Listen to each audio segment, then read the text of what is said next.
Hey friends, welcome to the Kevin Dairaghi Show. Happy to have you here. Today we are going to talk with Andrew Holmes.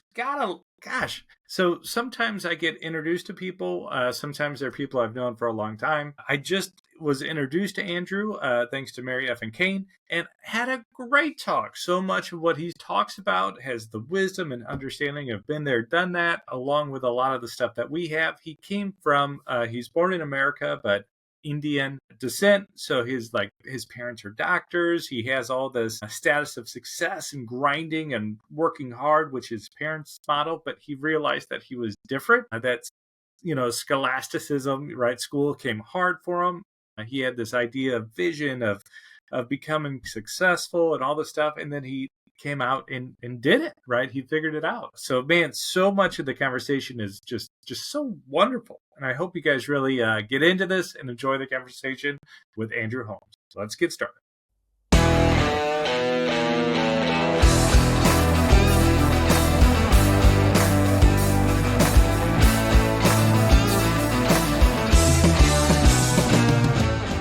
All right. Hi, friends. Welcome to the Kevin Dairaghi Show. I'm Kevin, and today we have a special guest from Chicago, Illinois. Hello, Andrew. How are you? Thank you for having me. Yeah. So Andrew Holmes of Chicago, Illinois now buys houses and teaches and trains and coaches students all over the place, primarily buying rentals in the Chicago area, in Florida, and pretty much anywhere in the Midwest. Is that right? That's correct. Fun. Fantastic. So we were just having a little chat before we got started, but as we go into this, Andrew, how did you get into real estate? How did this happen? How'd you end up in Chicago? Tell us the story. So, at about 19 years old, I was fortunate enough to be born in America, but I grew up in India all my life and came back at about 17. And a lot of times with immigrants, your parents kind of I had big shoes to fill. Both my parents were doctors, and I was the kid that did not want to study. Yeah, and with Indian parents, it's like, oh my goodness, you're not going to study? What are you going to do, right? I mean,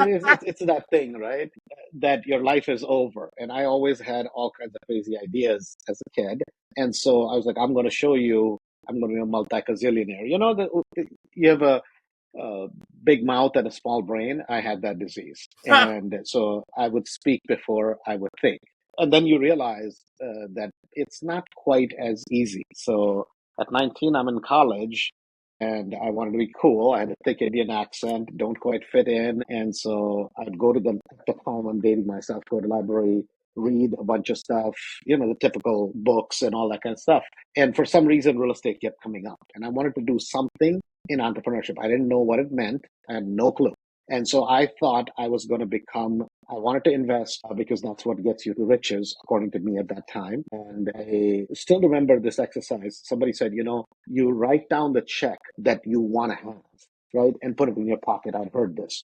I still remember, I wish I had it to this day, but I still remember I could spell a million. So I put $1 million.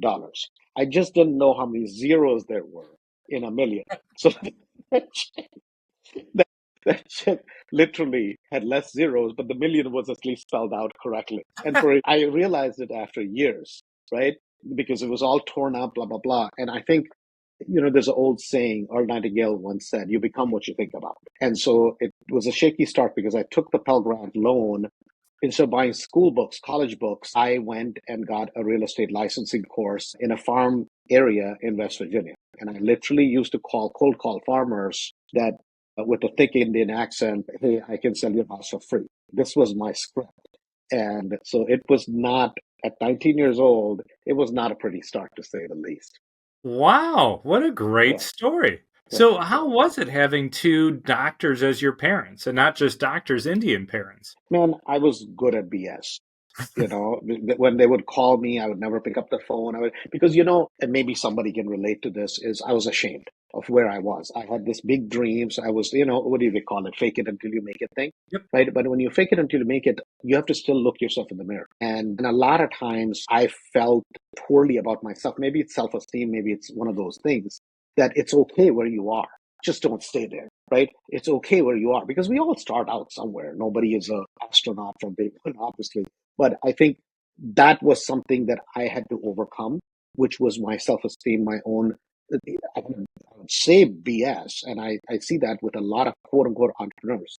Instead of saying, hey, you know something, I would like to get here. Here's what I am. Man, I would love some help, or if I can contribute in some way, let's do it. See, you feel good about being on board with somebody like that. A lot of times we quote unquote pretend to be somebody or something we're not yet, which is called bullshit, right? I can say that today at the time. And so I think that's where I was kind of stuck. So I didn't have the audacity to tell my parents that, oh, I'm not doing that well, I'm struggling, because I somehow associated that with failure and, oh my God, what is somebody else going to think of me, right? But I think now looking back, I can laugh about it. At the time, I was kind of crying about it. So it was kind of like I didn't want to let them down. That was really what the whole thing was. I did not want to be a failure and let them down. Have you ever heard of the term or the phrase the imposter syndrome? Oh, 100%. Was that a little 100%. bit of what, That was it. like, That was it. That was it. um, do you have that now, or have you? Now I've learned that now I'll just tell people that, guys, I'm not here yet. This is the goal, and let's go. And what you realize is like when somebody's going somewhere, the power of just speaking to it, everybody wants to get on board, right? I mean, like Elon Musk is a well-known example. He said, we're going to go to Mars. Man, listen, even today, it takes whatever, 6 months, 3 years, whatever to go to Mars. We can't figure out our Earth here on ground. And this guy's going, but it's like such an audacious and crazy idea, right? But he's just putting it out there, and everybody's like, "Oh my God, he's a nut!" But man, wouldn't it be cool, right? And a lot of times, entrepreneurs go through exactly what I mean. I see this a lot of times. So instead of quote unquote being an imposter, if you just say, "Hey, I'm not there yet, but guess what? Doesn't matter. I'm going to be better off than where I was." And it's the old adage: shoot for the moon, you'll end up in the stars, right? It is really what it is, that it's okay. And this is a journey. And so you don't have to feel that, and you don't have to be there. And that, I believe, helps you along the way because people respect you. If you're BSing somebody, lying to somebody, you're insulting their intelligence. That I could feel it inside. I just didn't want anybody to find out. And people know. People, if they don't, they're going to find out, right? But people respect the hustle. I mean, that's what America is all about. And people respect that. Oh my God, he's working his butt off. And you have that good attitude, I think it helps. That's awesome. So, how did you go? So, you went into the agent world, right? How Mhm. did you go from agent to investor? What happened there? Was there a key book or a mentor or just one of those things that stumbled into your life and you took it? So for me, it was a guy by the name of Mike Ferry. If you're in the real estate agent world, you may have heard that name.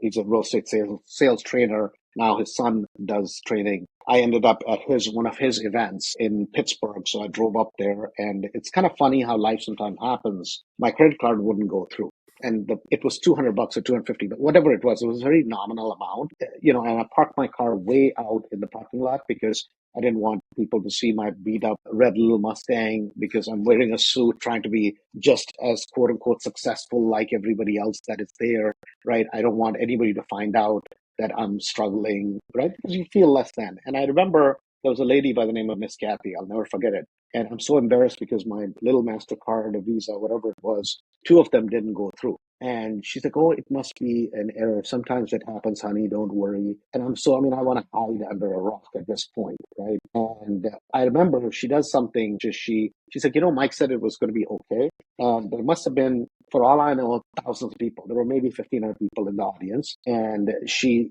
gives me a row in the front row. And I literally wanted to cry, right? I mean, you feel, oh my God, I can't even afford a thing. Whatever that costs, $700-800, I have no idea. But it's just that you feel overwhelmed and like you're like, hey man, you're a grown up man and you want to cry. But I mean, I felt so low about myself. And it's one of those moments where you're like, something, it is what it is, but I'm never going to be broke again. It's like one of those moments, and that have happened for different people in different ways. And the exposure to people at that point of what was possible, because until now I had just seen success in a magazine, right? In Forbes, and here I'm like people making at the time 500,000, 600,000, 700,000, 800,000.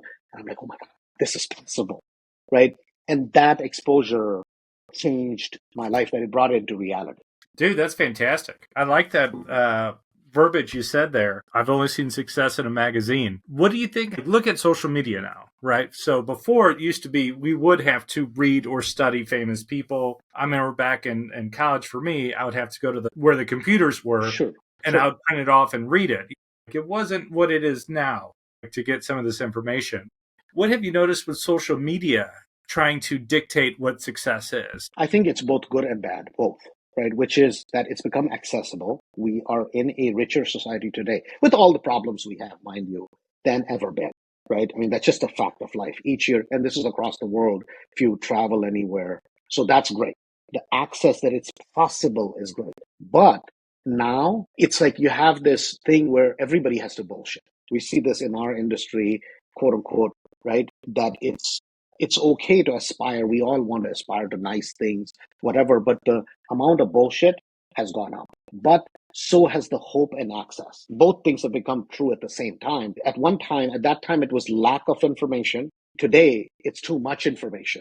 So at that time, you had to go seek out places to look for a thing. Today, you have to kind of separate the bullshit, which the amount of bullshit today is higher than there's ever been, ever. And so now the key is who is actually telling the truth has become way more important. At the time, somebody who wrote a book actually had some authority.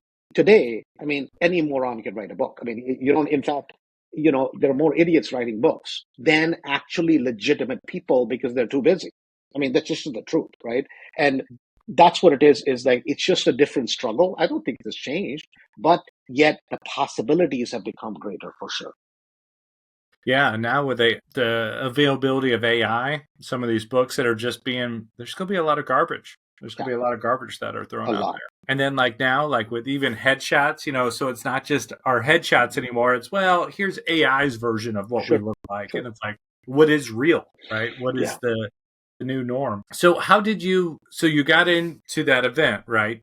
And then how did you go from that event to your first deal? I was doing cold calling, right? I was doing cold calling to basically people. And I literally, the first few listings I got, it sounds stupid, like literally they were FISBOs, and I would go sit their open house, right? It's a for sale by owner.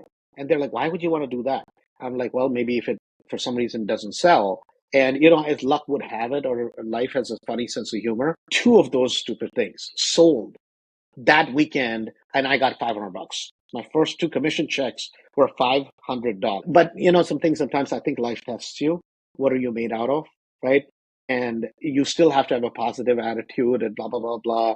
And it was BS, but I had no other choice. $500 was something I didn't have. So I was, as much as I'd like to tell you, I was pissed. I was glad to have the $500 because I could buy a few tanks of gas at least, right? And so, but it's funny that that it doesn't always stay that way. Sometimes things happen. I remember I was always the guy who would read all these crazy books. I couldn't sleep at night. And I read a book called About Marketing or something. And so I go find this extremely wealthy gentleman and I borrowed $5,000 from him. I'm like, listen, I'm trying to succeed. You have a Rolls Royce. I want to buy a Rolls Royce. I don't know anybody who else has it. If you give me a loan for $5,000, I will pay you. Otherwise, my parents are doctors. I will get the money from them somehow. Well, this was my pitch to him. I don't know how to, but I can't tell them. And he's like, this guy's out of his mind.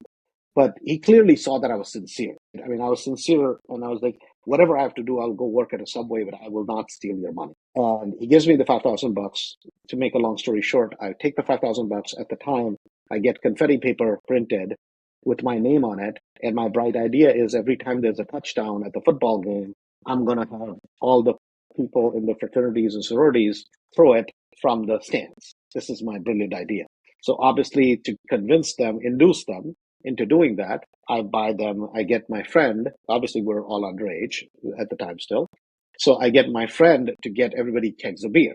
Now, by the time the game starts at 1 o'clock, 2 o'clock in the afternoon, it's a college game. Everybody's lit. I mean, as you can imagine. Yeah. Everybody's lit. Right? And we sneak in these boxes because they won't let you. So we threw it over the stadium thing in 4 o'clock in the morning. So we already had the boxes stashed. Within the first 2 minutes, the West Virginia throws a touchdown. It's a 90-yard, like a Hail Mary. And guess what? All this, the confetti starts coming down. First, it's funny. The announcer says, oh my God, the kids are really excited today, blah, blah, blah, blah. And after a minute, it's like, oh my God, It's all over the field. It's all over everywhere. And they stop the game.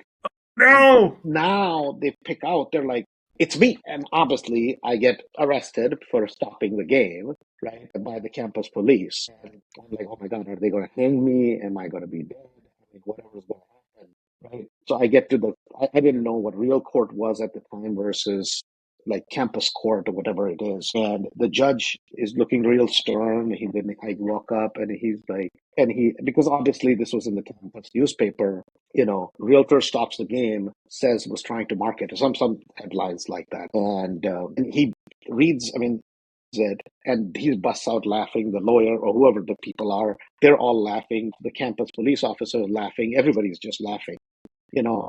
And so it was kind of And one of you're those. sweating bullets I here. mean, Like, I'm like, I'm dead. My parents are going to find out about it. I should maybe just jump off a bridge or something, oh right? my gosh. Because I mean, I didn't know, right? I mean, it's still at the time, I'm in quote unquote US for a couple of years. I don't really have my bearings straight. So it was a, interesting thing. But at the time, I'm like, oh my God, now I'm going to get fired from the brokerage that I'm at. So at the time we had beepers, right? I didn't have at least a cell phone number. So if that says anything. And I remember getting all these beeps and beeps, and I'm paranoid all night. I can't sleep because the broker is just trying to reach me desperately. Finally, I get my guts together to call him. And before he could say anything, I'm like, hey, listen, I'm really sorry. I know you gave me a chance. But now I'm like full of guilt and remorse. And he's like, no, get to the office. And I'm like, well, I know I messed up. So if you want me to leave, that's okay. He's like, no, everybody's calling. They want to buy properties from the guy who got arrested trying to market. So, Oh my gosh.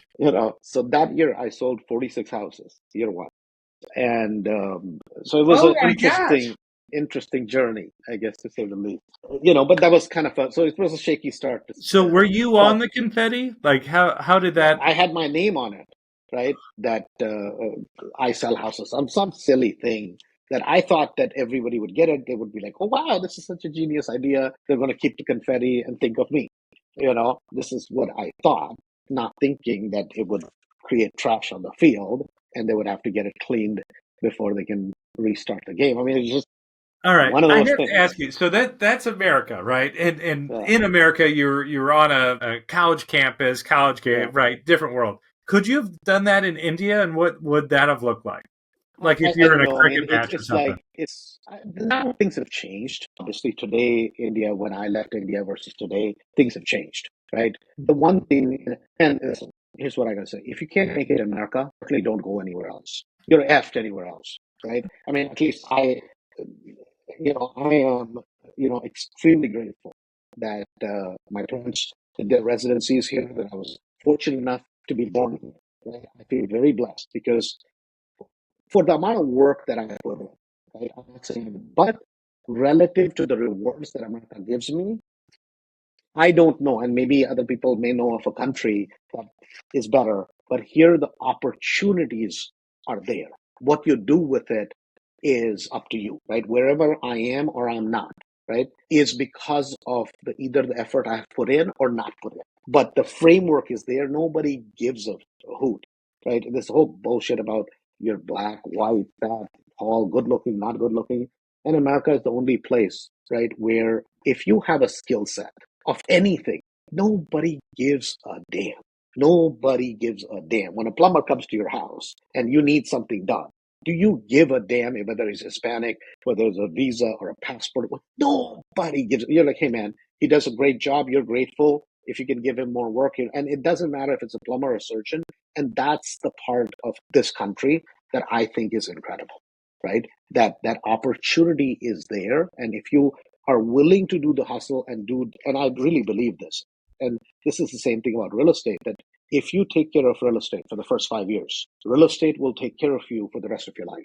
That if you do the right thing for a period of time, and that doesn't mean you're not going to have missteps, but if you do the right thing over time, the way the economy is put together in America, the opportunities will rise to the top. I mean, I buy that 100%. Man, I love your story, Andrew. I'm glad you went out there. Like that's thinking outside the box and solving a problem. I think it's fantastic, and it led to 46. Sales. I mean, Dang, Yeah, I no, would say no, that's a pretty that good was investment. yeah, no, no. I mean, for me, that it was life-changing money for me, obviously. So this year, our kickoff topic we did about Eads Bridge. So I know you're Chicago. Down Sure. the street is St. Right. Louis. We have Eads Bridge connects east to west. So let me give you the premise. The vision, right? The dream was connect America. See Yeah. the shining Sure. sea, etc. Sure. Manifest destiny, etc. The Mississippi River was this instrumental in river travel and all this other stuff, but it also limited east-west travel, right? Because you'd have to take a ferry boat, get off the train, go down. You start here, you'll end up down there. It just wasn't efficient. So they built each bridge. It was this dream that they had. But when they realized, they looked at it, it's over a mile long, swift currents, all these things, right? Building materials at that time, so post Civil War, was iron, it was stone, and it was wood. And it didn't have the strength to do it. 1 in 4 bridges would fail. What they had to do was basically make the iron into steel, right? So they had to go through the forging process. So this is where they made it really hot. There was a lot of pressure. They put in additives like new healthy habits, and they also took out the impurities, right? Bad habits. And then with steel, they were able to span and make that dream a success. So the talk basically about each bridge was dream, forge, finish,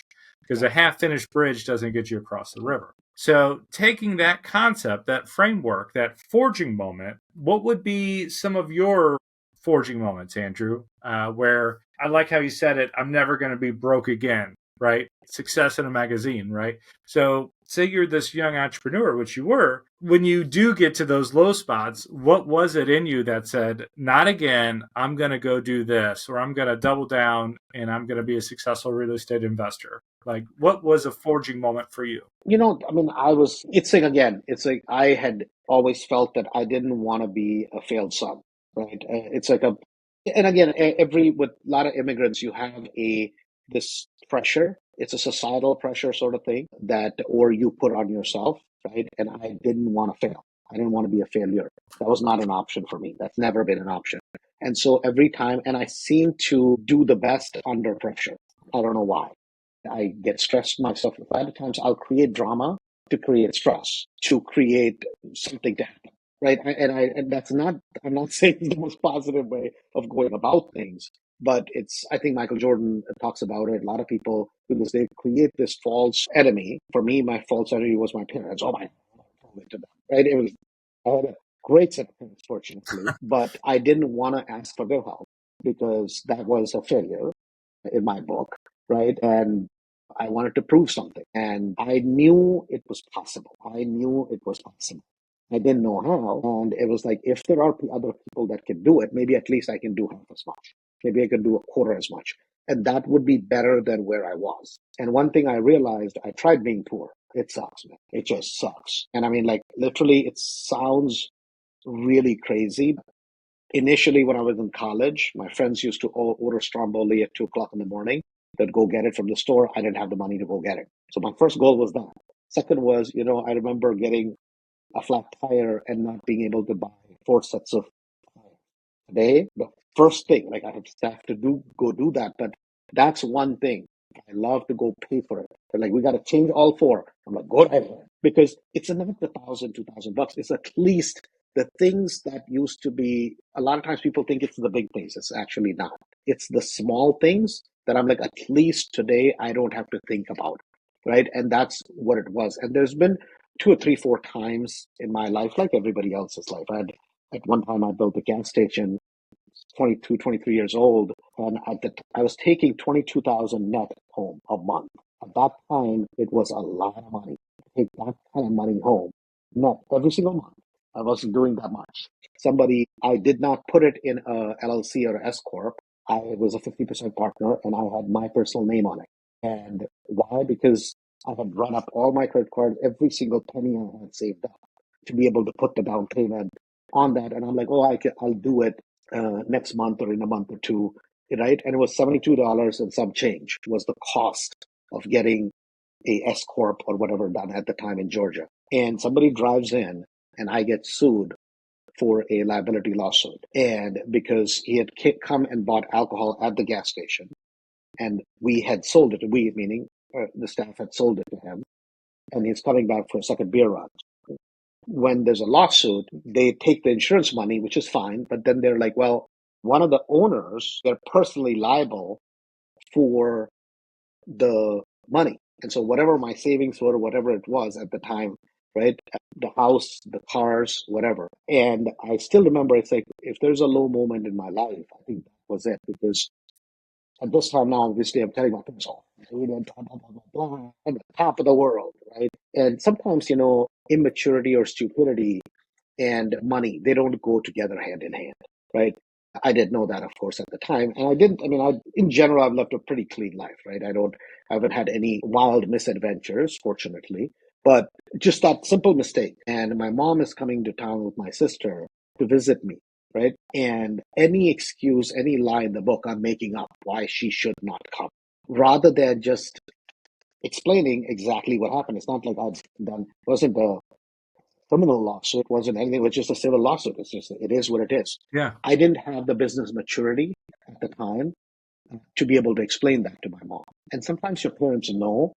She came, I'm working, trying to sell real estate again in the morning. I'm working at one of those, it used to be not-for-profit Special Olympics subscriptions I used to sell. And at the evening, I'm working in Buckhead at a bar in Atlanta because I have no place to live. I was sharing a little room. Mom comes into town with my sister, and I don't know what to tell them, right? And my mom figured it out, and she stayed at a hotel or whatever for a week. She never said one word to me, right? And it's those moments just when you think, and yet you realize that there's a hope on the other side of it, right? And a lot of times there used to be, I don't know if the gentleman's still alive or not, there used to be a famous pastor by the name of Dr. Charles Stanley in Atlanta. And I'm not religious or anything, but I used to live down the street from him. And him and another gentleman were in his car in Atlanta after this incident happens. And I'm describing to them, woe be my life, how it's all over. I'm 20 something years old. I lost this money and blah, blah, blah. And there's a guy holding a sign up that says, we'll work for food. And he pulls up, he takes out a $100 bill out of his pocket. He's like, son, you have two choices. You see the steeple down the street? Walk down there or get in the car. We'll help you get back on your feet. Or take the $100. What do you think he did? Took the $100. And I'm going like, oh my God, does this guy know who this guy is?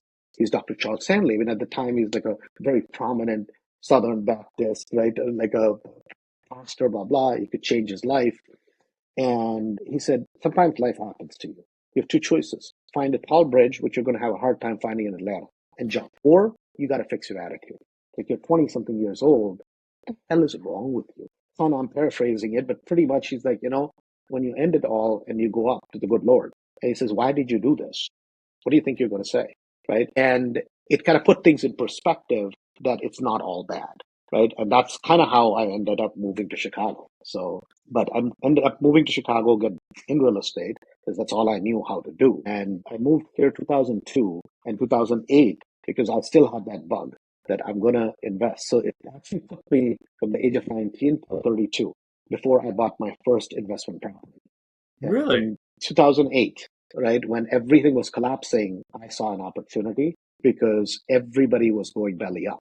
And I was like, now's the time to jump in. Maybe now looking back at it, I should have waited a couple of years because that was a little bit better time as the market turned. But literally, I got in as the market was going down. And I was, one of my biggest issue with being an agent, there's not a whole lot of things that you can do if you don't have a lot of other skill sets that you can make the kind of money you can as an agent.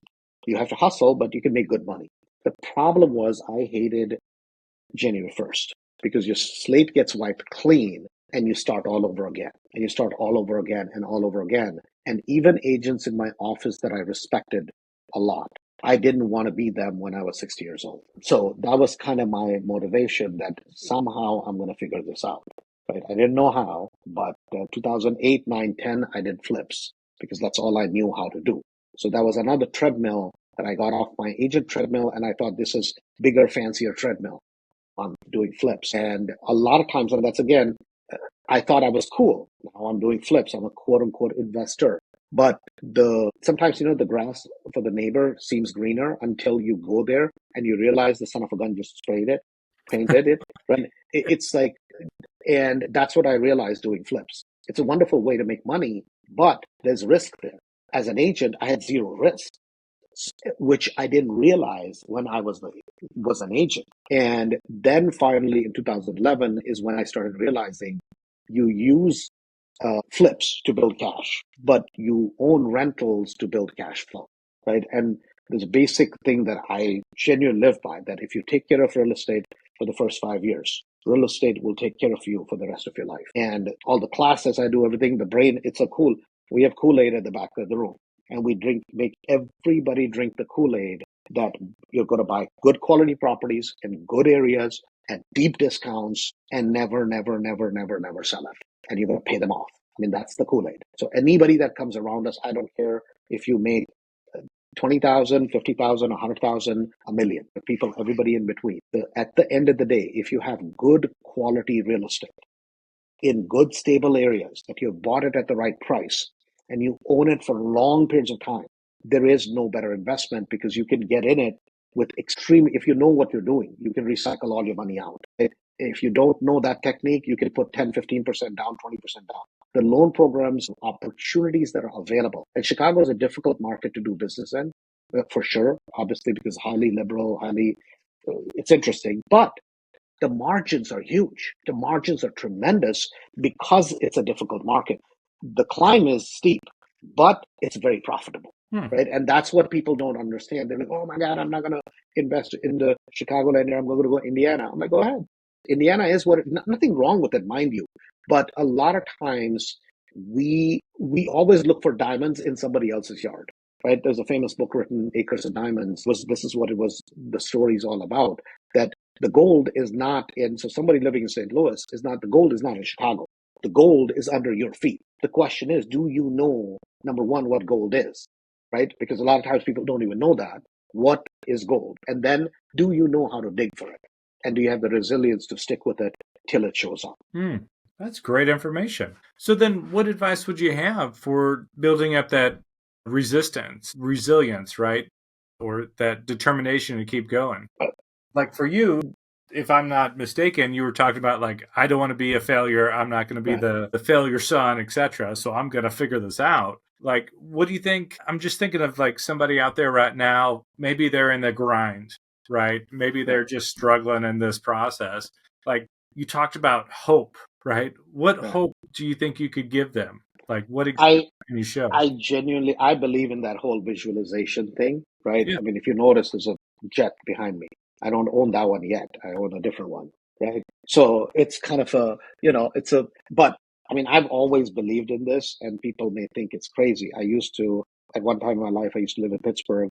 There was a Rolls Royce dealership. I used to go at night, sit outside and try to figure out, how much does this cost? How can somebody afford it? I would never go there in the day, because I'm like, they're going to see me on the other side of the street and realize I'm poor. I certainly didn't have the guts to go walk in there during the day, right? I mean, this is just and I could never do the calculation. Like, man, how much money would you have to buy? I mean, I didn't quite get the concept, right?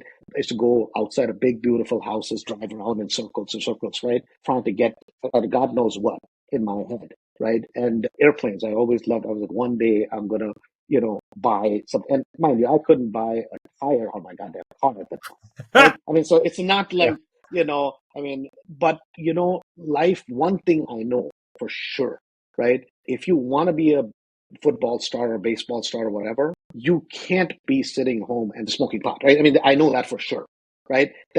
But if you start exposing yourself especially from a young age, right? I mean, you've seen people who become great gymnasts, right? And maybe you don't have the exact the physical ability, that you're not blessed with the genetics to quote unquote be a pro athlete.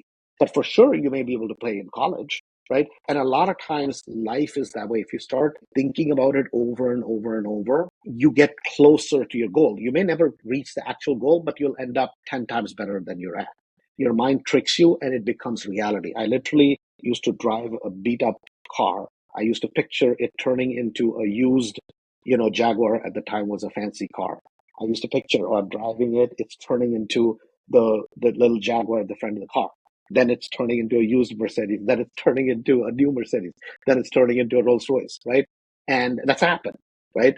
And it's just I don't know why it works, but it works, right? It works like days long. It works. You're tricking yourself, and it gives you, and maybe it's false hope at the time, but I feel it keeps you going. So I have to ask, do you drive a Rolls Royce now? Yeah, I have a bunch of them. I have, Yeah, no, I which mean, it's one? I have the Ghost, right? Yeah, it was again. It's one of those things that it literally became a reality. First, it became a Jaguar, then it became a Mercedes, then it became another Mercedes, then it became another Mercedes, right? I mean, gradually it's grown, right? But it took, of course, I wanted it to happen when I was 21, then 22, then 26, then 29, then 30. It took all the way till I was, in my later 30s for it to happen, or actually 40s, I should say. So obviously, my goals, I did not reach my goals for sure when I wanted them to, but at least I've gotten there, right? So it's like same thing with airplanes. Like I wanted to buy airplanes since I was like 19 years old. I think the first one I bought was 5 years ago or 6 years ago, right? So it took all that time, but it's okay, right? And it's like it's the biggest, and I truly feel that now it's almost funny because if I'll take a friend or two, they're like, "Wow, man, it's cool," but they don't have the kind of excitement I want them to have. But if you take their kids, they're like, "Uncle Andrew, you're cool," right? They're jumping up and down, and it makes me feel better. I'm like, "Dude, I relate to you," right? Because it's like, at least for me, right, that joy of that this is even possible, right? That this is a bullshit dream I came up with, and that this is possible. And real estate was a vehicle to get there, right? That's all it is. That you can use different vehicles. For me, real estate sales was step one. Then real estate investments was step two, and then building up a portfolio was kind of step three. And that's just, and I'm far from where I need to be. I probably, perform at a 10% compared to what is possible because I'm probably the most lazy person ever, right? But it still works. So, Yeah, I would say everything you've done sounds like you've been pretty lazy there. no, no, what I mean is, it's like, see, we're not, a lot of times, and we compare ourselves to the person next door, right? The race is not against them, the race is against you. I know, I mean, and I can say this, the potential, like I was very blessed to be born with a great set of parents, right? I mean, they were very high performers in terms of the amount of actual hard work hours they put in. There's no question. I don't even work 10th as much, right? In terms of the sheer grind. But that's the case today. You don't have to. You don't have to work as hard to achieve four times as much as your parents did. Like, because what people had by the time they were 60s, right? Like if you look at the average millionaire in America, even today, they're 55, right? Today, if you're a little bit focused, you got to be focused, obviously. You can't be spending money like crazy. But if you do that a little bit earlier in life and you have a little bit sense of direction, what people achieve at 55 can be achieved in 30s. That the world has just sped up, right? But so has lost money, has lost value. So $1 million today doesn't mean a lot, right? You need at least 4 to 5 million for the equivalent buying power, right? But it's certainly become better because access to information. Now, access to information is great, right? We have YouTubes, we have the AIs, we have all these resources, but it's sometimes that hand holding or mentorship or coaching. Sure. Did you have an early coach that kind of, you talked about I had Mike, right? Mike? So I joined at the time when I couldn't afford it. I remember I gave up a few things to be able to join that. I mean, at the time it was $1,000 a month.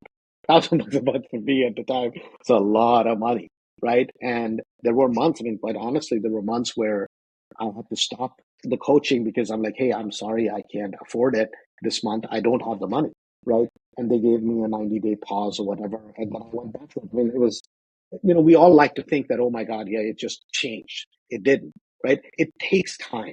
And sometimes you're going to have 2 steps forward, step and a half back, 2 steps forward, and that's just how life is. But one thing that I've been very blessed about is that I've always looked for people who have done better than I have.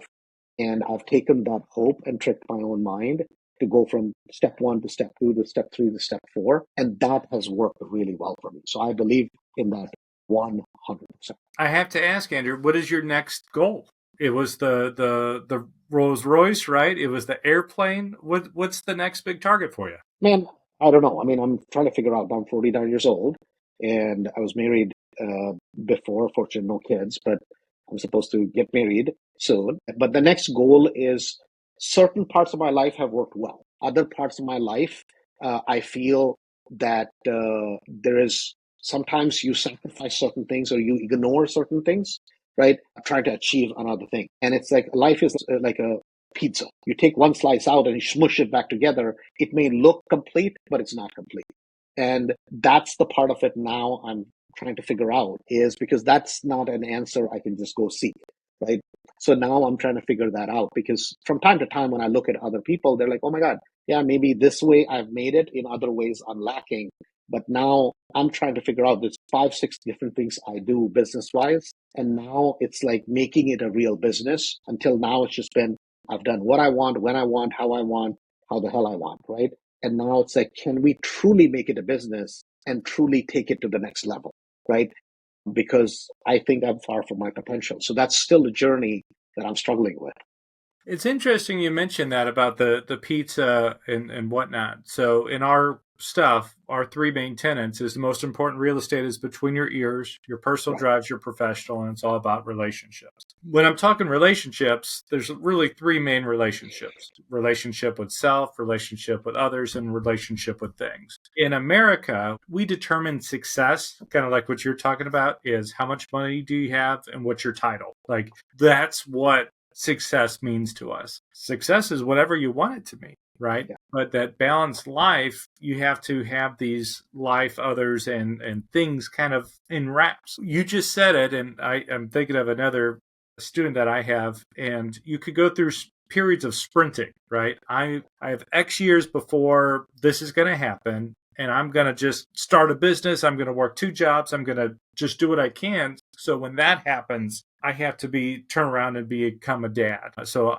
I'm a father of 3. I'm married. Kids take a lot of time, and there's not a book on how to do it. I was an absent father because that's how I learned it at first. And then I started learning from other dads and my coach who spoke to me.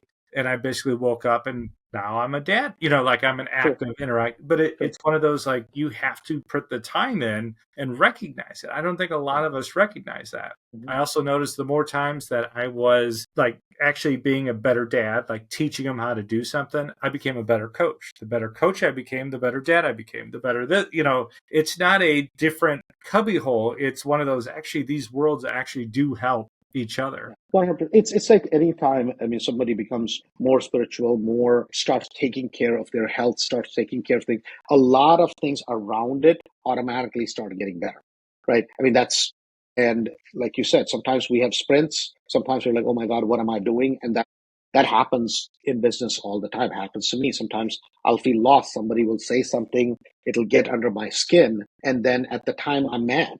Right? I'm like, but then when you think about it for a day or two, whatever they said doesn't really matter. But now I'm like, something, what the heck have I been doing? Right? I need to wake up. That's a positive thing, that you need to start kind of moving that ball forward. And the same message somebody's told me 50 times before. I ignored it because I was not ready for the information. It's no, 100%. I mean, this is a personal growth. The business part of it is actually easier. I used to say all the time, he's like, listen, if you can take care of yourself health wise, if you can keep your house clean, if you can keep your car clean, and if you can basically manage your life somewhat, you will succeed in business, right? Because he said the basic things are very hard to do for most people. And if you can do that, like, I mean, I realized that with me, that the basic things, right? I mean, at times I've spoken this publicly in front of hundreds of people. They're like, I can't believe you'd say that. I'm like, I didn't do the taxes on time. I didn't file. Then I'm paying penalties. And I'm like, if I'm standing up in front of hundreds of people, right? Just as I'm saying, I live my message when it comes to real estate. When I say I don't sell anything, I don't. I don't use rental money to live on. I pay down property. I mean, I live that message. But then same exact thing. Like, a lot of times that has to translate even on those things. How do we manage that? Because that's a part of management, right? Because and a lot of times, the reason I bring that up, a lot of times today, when especially you look at social media, you think, oh my God, they got it all figured out. None of us have it all figured out. Some people may be better at certain things. Some people may be better at other things, right? And that's really what it is that everybody, but yet I can learn something from you that you're good at. And maybe I can share 1 or 2 things I may be good at for you, and vice versa. right? And I think that's what we have to look at, is that a lot of times when we look at people who are quote unquote successful or the so-called successful figures, not all is good and not all is bad. You can take certain things from certain people and then adapt that to your life to have hopefully a better balanced life. Man, you're fantastic. I really appreciate getting to know you, Andrew.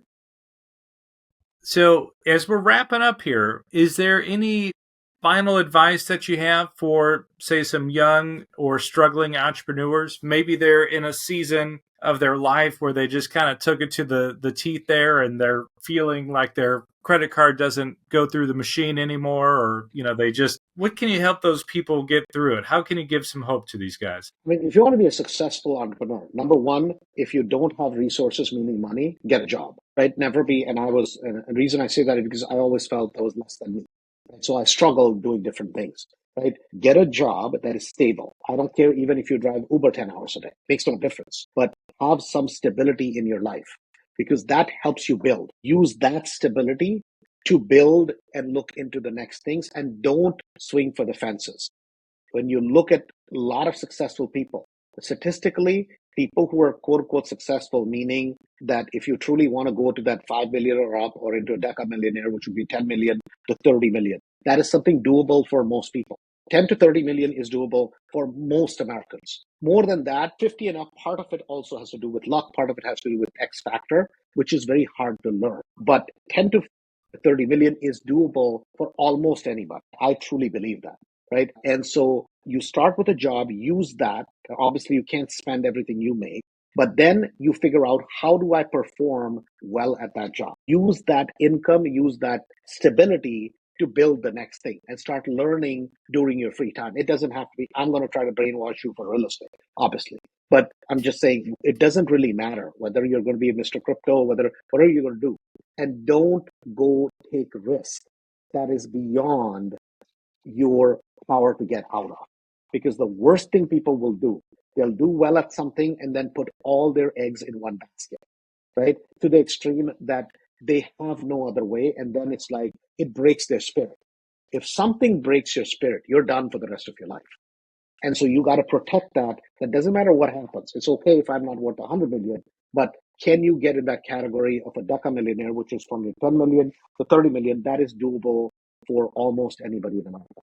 So the thing is, you want to be a quote unquote Mr. Entrepreneur, don't start out there first. Have some stability. If you can be around people that are already stable, go work for them. You look at, even you look at Tony Robbins. Who did he work for, right?